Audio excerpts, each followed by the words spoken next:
We're back to discuss Finding Dory, and if you saw our review, we both liked the movie.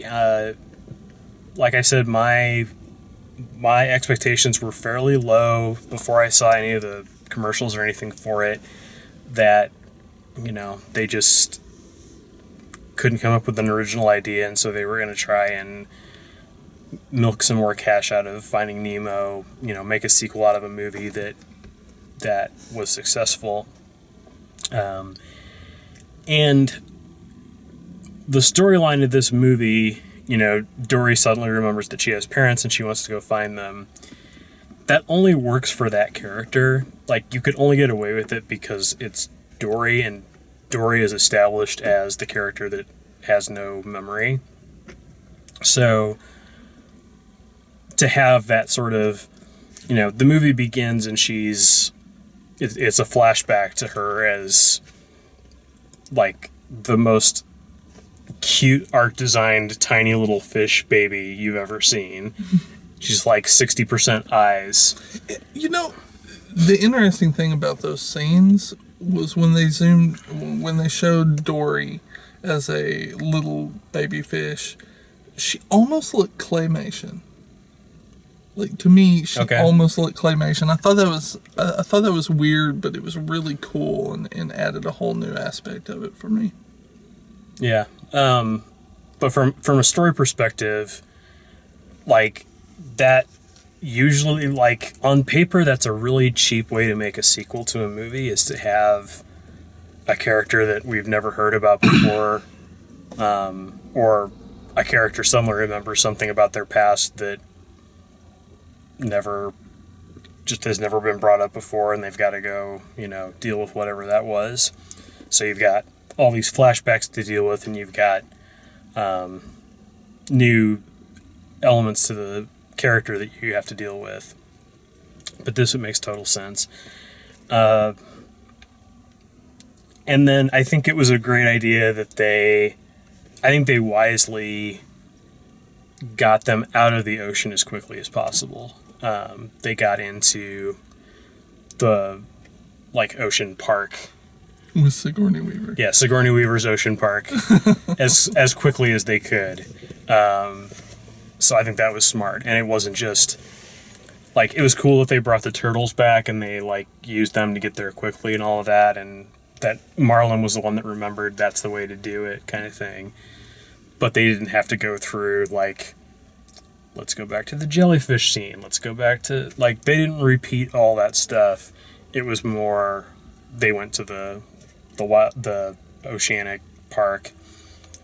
And then there, I felt, too, like, there was a lot of room for them to be super preachy about keeping wildlife indoors and making that, like, a message of the movie, but they don't. Like, yeah, a bunch of the fish escape at the end, and that's kind of fun, but it's more about Dory learning to trust herself and the other characters learning that what Dory brings to the group is a good thing. Something else I thought was a good thing for the movie was how early they split up Dory, Marlin, and Nemo. Mm-hmm. Because if it was just Dory, Marlin, and Nemo roaming around, everything... then it's not Finding Dory. Yeah, not only would it not be Finding Dory, but you wouldn't have any development for Dory. Dory would just be following Marlin around and Marlin making the decisions. Not to mention, this allowed for them to introduce new characters to play off Dory. Right. Which was great. The new characters were awesome. That's what Dory's good at, is, like, befriending people very quickly and, like, getting help, and she's always looking for help because she knows she can't remember how to do things. Simple things like make two lefts and a right. Like, nope, I can't do that without help, kind of thing. Yeah. The new characters were great. Hank the Septopus. Yes. The two, well, I guess 3 seals. Mm-hmm. The cracked out duck, Becky. Yeah. That was awesome. Yeah. I assumed she was a duck. Becky and her pail. Or no, it was Gerald's pail. It was Gerald's pail. Gerald, the insane sea lion. The evil villain sea lion. He had the evil villain eyebrows. It was that, the first time he showed up was the funniest thing for me in the movie. That's the thing that made me laugh the hardest. Just this Groucho Marx sea lion pops up and just hops over on their rock, and they're in the middle of a conversation when this happens, and they turn and they just bark at him until he goes away. That was the best scene of the entire movie. Get out of here, Gerald. They were great. Hank the Septopus was great.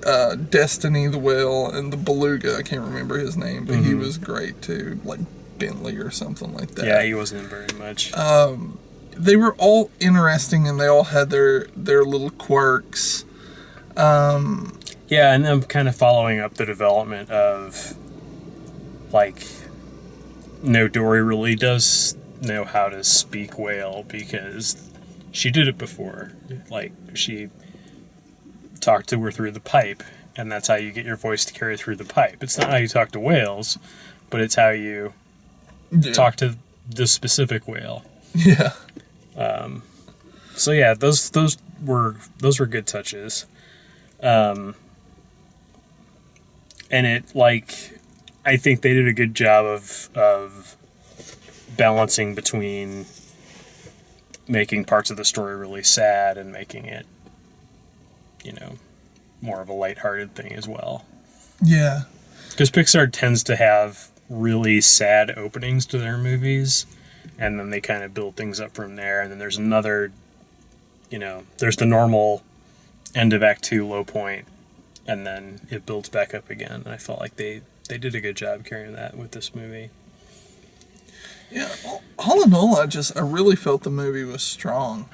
I liked it. I would watch it again. Mm-hmm. Yeah. And I wouldn't say that about most of the other, let alone sequels, but there's a few of the Pixar movies that I wouldn't bother with again. Yeah. So, yeah, this was a good one. We're very, very hot, so I think we'll leave it there. If you like the way we do these, please like the video, subscribe, check out all the written and video reviews at dalemaxfield.com, and thanks for watching.